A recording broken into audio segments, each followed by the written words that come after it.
kilometer 1,794 sangba Myanmar ga tainaba ngamkhai sambal khaba chahi 10 gi manungda loina khagani official. India ga Myanmar ga puna kilometer 1,794 sangba ngamkhai paring chahi 10 gi manungda kakthатpasu amadi kakhatpasu yadaba makhalgi sambal khaba loisengani haina government ki official ting amadi paramilitary gi panel report amana phongdokhre. Official tingna phongdokhibagi matungina Myanmar ga tainaba ngamkhai paring sambal khabagi wafam Union Home Minister Amit Shah na haukiba sahi 2023 gi February thada laukthokibani amadi haukiba tha 3 asida thabak kana lokhatlagani. Haukiba sahi gi April amadagi December 13 fawda ngamkhai sambal khaba chengatpa amadi ngamkhai sing ngakpagi thabak tawriba Assam Rifles amasung Central Armed Police Force ki company operating base singi oina lupa crore Chama 13 subna Sinoma Pansi Nakre. Ngamkhai sambal gi mawong gi matangda Assam Rifles ki senior official amana hai Chijinariba technology asi leibak asigi oiba technology ni machidadi kakthatpa amadi kakhatlaga lanthokpasu yaroidaba illegal oiba mawongda lansinaba honaba ngamlaroi amasung ngamkhai sing ngaksenba ngamlagani. Chaliba March thagi 10 da thangkiba panel report amana phongdorakibada India Myanmar gi tainaba ngamkhai sambal khanaba amadi Assam Rifles ki company operating base sing chathok chachin tawba yanaba lambi semnaba lupa crore 1,038 gi proposal ama cabinet committee on security CCS na 2023 gi March thada ayaba pikhre. Ngarang security forces na thiba humbagi thabak chathabada aramai tengol gi miyo ani phare hairi farba miyo sing adudi khetri mayum nikhil sing chahi 19 apokpa khetri mayum prakash sing Imphal district ki Sajiwal Del manaktagini hairi amadi Yumnam Paringan Basing chahi 12 apokpa Yumnam Romesh Singh Imphal district ki Moirang Kampu Sanchez Awang Lekai dagini hairi. Union Home Minister na Maitei Kuki conflicts ki matangda dialogue tawba haure haikiba do Zomi Council na yaningdaba phongdoragli. Ngarang Myanmar da Junta military ga khuthoknabada PDF ki apau saba chin Kuki refugee na aigi khongta lekan biyo haina kapaga laukre hairi.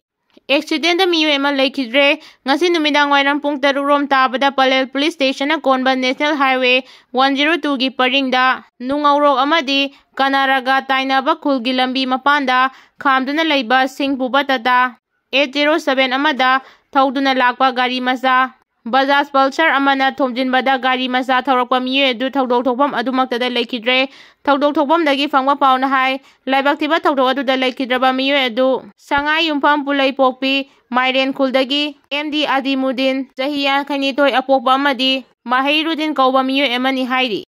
Relief camp ta lanjenaraktu na leibi nupi amana phongdokhibada Congress lengangna tawramba afaba kaya ama lei adubu Churchanpur da iput kumna phagwalakiba Lungi setpa singmi singdi yengsilamde lan horakpa numituda BJP lengangna ningthina akpi senbidabadagi iyum ikai tungkhibani. Laikhidraba puksau gi mathau mangam Myanmar na pangthokpinaba khangankre Myanmar gi Kaleyam ko jail da matam sangna leiramba ngarang Myanmar gi Kale hospital da laikhidraba leifrakpam puksau gi asi bhaksang adu Myanmar da oina mathau mangam pangthokpinaba Myanmar da leiba India Embassy da aiba cherol thaduna khangankre hairi. Hauji Manipur da thokliba irang asina maram oiraga Myanmar dagi lokthokba ngamlaroi haiduna puksaugi loina bi haujina Imphal district relief camp amada changdafam lawduna leiribi Gangana mahaki mapuroiba adu Myanmar da oina mathau mangang pangthokpinaba haidakhibani hairi. Idu ningthaudagi update lokhochage Cycle ki sire haina viral chatkiba lungkhothang khongchai Elais lunthang Elais leitol Elais wahai bitin masada akiba phawbadagi marksman olaga tumin tatle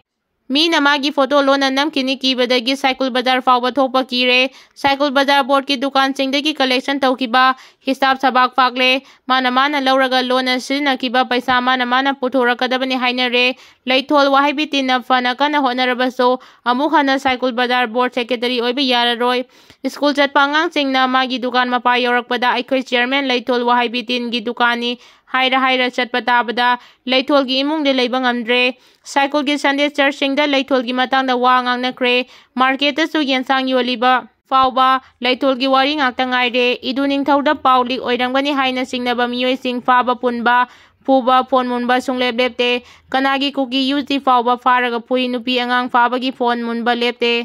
Kuki yuti leader marakta su sauna ungkhatnari pauli oiriba asi makhoi maraktagi oigani haidana chingnaba miyoi khut thinari लीडरसिंगना साउरबसु साइकुल पब्लिकतदी लीडरसिंगी अमोटपा पुथोक्तुना पब्लिकता मित पांगहनबगी थागनरी। अरामाई तेंगोलगी लुचिंग पुरल कोरंगा खुमनदगी देलोक जगे थांगमई बन चैराव चिंगदा मफम खंगतना हौरकपा मैदगी मैजाउबी ओलक्तुना मयामना कन्ना चालकपदगी अखोय अरामाई तेंगोल unit 45 अमदी Manipur fire service ना खुसमनदुना मतम चाना मै अदुबु कनबा ngamki अदुगा अखोयगी माइकैदगी हाइजनिंगबदी हौदिगसी fire वेदरनी नुंसित यामना कन्ना सिटपना मैहौ लांगपोक थोक्तनबा होनमिनसी। म्यांमार की TNLA ना PDF KIA बटालियन की इंसर्जेंट काचिन स्टेट फाजिंदुना थमख्रे हाइरी। सेक्यूरिटी फोर्स ना आइना थिंख्रबा लालहौलु प्रिपाक प्रोगी केडर मरी फारे हाइरी।